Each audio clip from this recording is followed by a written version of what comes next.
dhiifama naa godhaa itti naa himaa isaan jaaladhaa onneedhaan isin jaaladhaa naa jedhaani itti naa himaa jaalala ammoo makii oorootii fi raachuu girriif qabuuf ingiliffaan afaan ingiliffaatiin dubbachuu barbaadaa sheekaa roobee afaan ingiliffaatiin dubbachuu barbaadaa biraan naa gayaa saba kiyya lammii kiyya hawaasa kiyya dhiiga kiyya ammallee tiniin biraan naa gayaa maakii ooroo fi raachuu girrii jedhan san biraan naa gayaa jaalala isaaniif qabu'an afaan ingiliffaatiin ammallee dubbachuu barbaadaa maal jedhaa afaan ingiliffaatiin aguma ammallee tiniin waa taap goonu akka isin taap godhaa jettaniin beeytaniin taap godhaa jettanii kanallee taap godhaame hamilee nutti godhaanumaa kana sheekaa roobee kana hamilee itti godhaame kama silaa bara abboo silaa pirezidaantii ta'utti silaa mucaan illee as taa'a haa ta'u isin jaaladhaa onnee tiyya keessaa kaaree 200 qabdan martuu warri Oromoo mataan kaaree 200 qabdanii mana irratti ijaaradhaa feetan dhiisa feetan mana irratti ijaaradhaa feetan dhiisa kaaree 200 qabdan marti keessanu Maki Oro and Rachu. I would like to express my love for Miss Maki Oro and Rachu, Mr. Rachu. Good evening, my sister and brother, Miss Maki and Rachu, Mr. Rachu.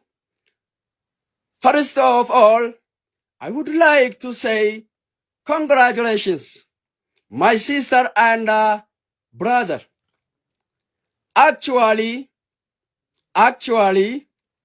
I love you so much from the bottom of my heart, and thank you. We're proud of you as our societies, Miss Maki and Mr. Rachu. You makes me as I proud of you more than before. Continue. Don't give up for those who insult. You disencourage. You they are your enemy. You are heroes. Keep it up in your mind. You are heroes, and also you reminded me our heroes like Kamal Hebo. Hachalu, and there are many people, those who died.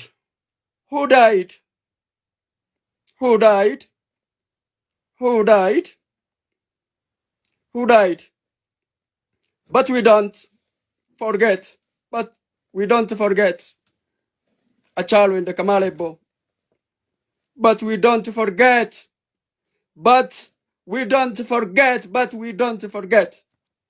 All of them are hero. Hachalu undesa akkas jede sirba isaa keessatti. Hachalu hundeessaa akkas jedhee sirba isaa keessatti ilmi du'us abbat jiraa hin badu maqaani. Ilmi du'us abbat jiraa hin du'u maqaani. Ilmi du'us abbas jiraa. Ilmi du'us abbat jiraa hin badu maqaani. Thank you so much. Our God is enough for us. By Sheikh Arobe. I love you more than. Thank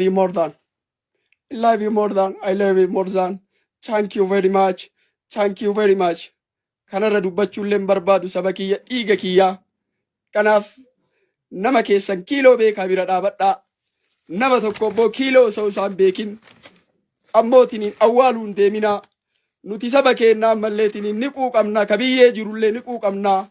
Hachaaluu enda Kamal Hebo yaadannoo bara baraa nutti tahanii yoomuu isaan yaadannaa, yoomuu isaan yaadannaa, bara baraan ammallee isaan yaadannaa, onnee keenna keessa jiranii akkasumas goonni yeroo ammaa jirullee baay'ee onnee keenna keessa jirtanii isiniin jaalannaa. Dabalataanis hamilee keessan jabeessaa isin bira dhaabannaa nuti jechuu barbaade. Makki Oroo aandaa raachuu girri isin bira dhaabannaa, bakka jirtanii wal qabaa, wal jabeessaa, wal utubaa Oromooteen Oromoo galaana tokkummaadhaan wal qabannee tarba haa baanu isiniin jedhaa. Haganumaaf ittiin naagayaa. Makki Oroo guyyaa dheengaddaa si bira dhaabachuun dandeenye maaliif jennaan keessummaan fi haati tiyya narra dhufanii na ziyaaranii galgala isaan waliin haasawa gaggeesse. Kanaaf gammachuu kee ammootiin gammachuu kiyyaa si bira dhaabachuun qaba ture. Haa ta'u waa lamattu narratti walitti qabame. Gammachuu haadha tiyyaatu dursaa. Akkasumas onnee kiyya keessaan baddanii gootonni yeroo amma jirtanii fi gootonni ammalleetiniin karaa kanatti wareegamanii saba ofiitiif wareegaman yaadannoo bara baraa ta'anii onnee kiyya onnee Sheekaa Roobee keessaa yoomuu ammallee hin deemne, yoomuu isaan hin daganne, ka ammoo millaa islaamummaa irratti du'e daaraa akiraa taree rabbi haa araaramuun jedhaa. Kaaniif ammoo jabeenna hawwaa, kaaniif ammoo tiniin jabeenna isinii hawwaa. Istaadomitti ummata yaafne salagii keessaan gochuudhaaf karoora qabna. Rakkina dinagdeetu mudate moo sheeka bira rakkoon jira moo fuudha sodaatan isaan? Ana bicha miti kaa isallee gaafasuu qabda waan ta'eef isa birallee yaadni na bira hin geenne saniif haga sanittuu karatti hafee jechuudha. Booda garuu karatti hin deebi'a. Okay, ati heerumuudhaaf qophii xumurtee jirtaa? Akka keetti? Xumuree jira. Okay, singilnesh ወይ ሲንግል ማማ ነሽ? ሲንግልነሽ ወይ ሲንግል ማማ ነሽ? ሲንግሉማ ዱጋቲ? Okay. Single mama አይደለችም ከነ ድረስ ሄሩምቴን ቤቱ ሙጫን ሄሩሙ በርባዲ ሙጫን ቡስኩትኒ ኩን አይ ወይኔ አብዱሲ ሜ አና ነፍለቹ ማልቱ ትደው አነ ሲንግሊ ደባ አከን ሲንግሊ ታይም ቤታ ገሩ ይሪ አማ ረባተን ኢሳ ኖ እሱ ወድጉማት ወረብ እኔም ሲንግል ነኝ ሲንግሊ ደበር jechuun akkuma hubattuuf malee amma ko waa biraa yaade miti bar akkan singilii ta'e bari an singiliidha jaartiin qabu jechuun sitti maan jira bar yoo diqqoo rakkoon teekna kaa mudatee achi wanti sun milkaa'uu didee akkan singilii ta'e sammuu keessa seef godhadhu jechuuf bar. Seef godhadhee jira rakkoon jiru. Egaa gaafii waan adda addaa gaafachuun kunis rakkoodha. Singil maamaadha moo singiluma hanga yoonaatti singilumaan amma yoona hanga geesse jennaan. Hanga yoonaatti singilummaadhumaan hanga yoonaa gahee hin heerumne jettee moo deebii sirrii deebiste ta'ee dogongoraan deebiste ta'ee rabbi Allahu aalam jechuun raayitii isa jechuudha. Namni keenya ammallee waraabbataa jiranii beekaa. Ammallee dubbii tikikkilii hin deebisne dubbii tikikkilii ni deebisaa namni kuma tokko fa'aa gaheetti dhugaa ni dubbata.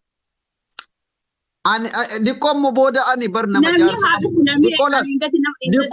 ani gada nama kuma takkaa fi 200 irratti ka dubbii sun afaan irraa na fudhatamte ammallee namni sun dhufe dhugaa jirtu ni dubbata wallaahi haga namni sun dhufutti hin dubbatu haga warri amma waraabbatanii illee waraabbadha akka barbaadan ana jala kottaa namni kumni tokkoof 200 kottaa fi guutaa waan dhugaa baasuu barbaadu dhugaa baasuu garuu dhugaa sana akkam gootee baasuuf waan gaafasiisan akkamitti sirreessuu yaaddee jirtaati. Nama kuma tokko 200 guuta. Kaleessa wajjitti makaleessa amma doktora bira deemee ture. Sukkaara 100 nagalee jira. Giffiitii godhadhee jira.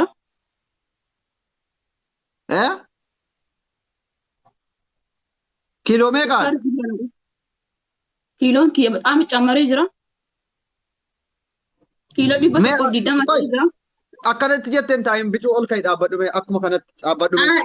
Dhiis amma በጣም oofinatee jira. Nalage kiiloo 100 nama kuma tokko 200 magalaa iccitii dhugaa baasuuf bakka waan ofii iccitii jaba Sheeka Roobeetti sheer godhaa dhufanu Sheeka Roobeet sheer ufi qabi dhiirummaan sirraan baatu sirraan muramtu simarra teetti badabbo kushiinaa seen yoo isii nyaata goote ati shaayii dhaabi afaamiti wallahi an sufraan kaasa mana kiyya ka'eeti Yoo isin nyaata dhiyeessite meeshaan akkaasa abadan isin hin kaaftu.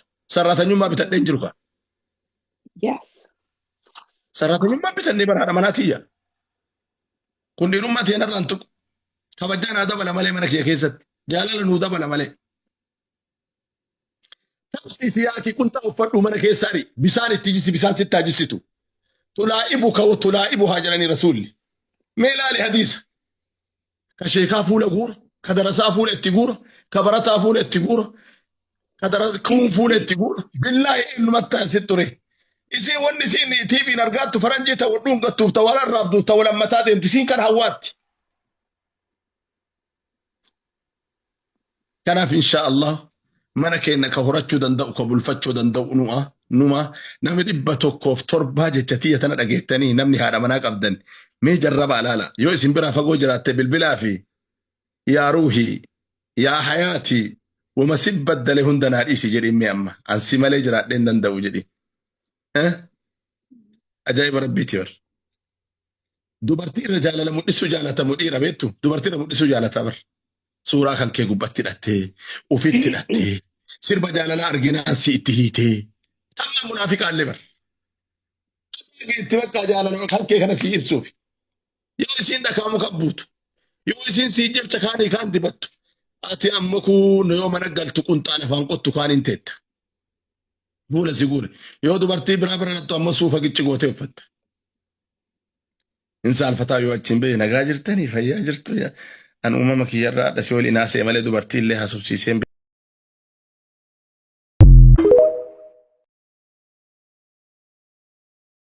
gaariidha. Immoo kanaan ati qoosuu qabdu bultiidhaan yookaan nama qoosuu qabdu jedhee kanumatti dubbataa qabda yoo samiyyuu ijabattuudha. Ijabattuudha lafa nalaali. Amma kana dubbatee ta'e buddeena kiyya irratti ijoollee ansiitti qaatti ijoollee ansiitti akkana gootiidhaan buttee hayyoo si akkas gootii. Galan jennaan adduu amuttee hayyoo seetii akkas godhee jettee namni asii. Isi jiraani. Paawurbaankiidhaan sitti jedha. Paawurbaankiidhaan silkii harkaa qaba bakka wasiin qorii qabattee jirtu kanatti qabitti jedhama. Yoo qabitti jedhama wanna dingaasii mana keessaa kanatti illee caafii qabattee lafaan kaattee fiixattee dhoosti. Yoo isiin namta girgittatti achi qabee mataa isii maratee qabi jedhee.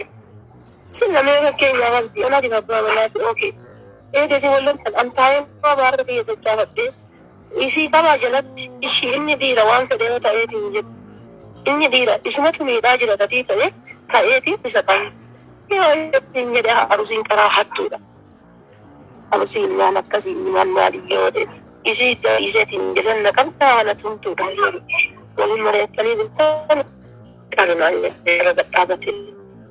Asuma fuudhee mataan kana jira mataa malee ofii naggan naqan achitti boonsinaallis seetaan kana dhiitaa onna dhiitaa. Waanti na godhu wallaalee sa'aatii sanii giraanatti galuu jechuudha.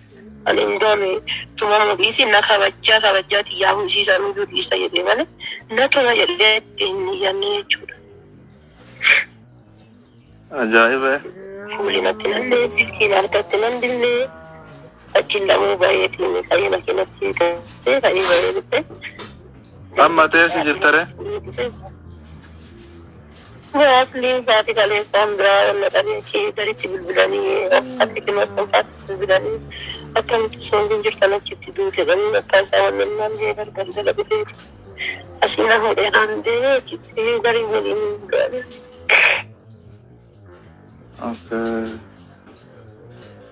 Ayyee yoo agartee wanti kun kadii waan akkana akka dalagu taate ayyee rakkoon qabu kana dura wallaahi hin amanne beektaa yaanii ijoolleen tunni qalladdeedheetuma ajandama warra miidiyaa kana baasuu fi jenneetummaan usne rakkoon qabu. Hangaane kana godha hangaane kana hunda jalageetiin jedhu waan si ajaa'ibu ijoollee dhiiraa kunniin hin tolle dhibee galzummaati keessa jiraatan osoo dhibee sun keessa jiraachuu baattee hadiir keessa akkasumas godhan mana isaa keessatti na nyaachisee beela naqqisiisu ana garuu rakkina bira na dhaabee ada tiada.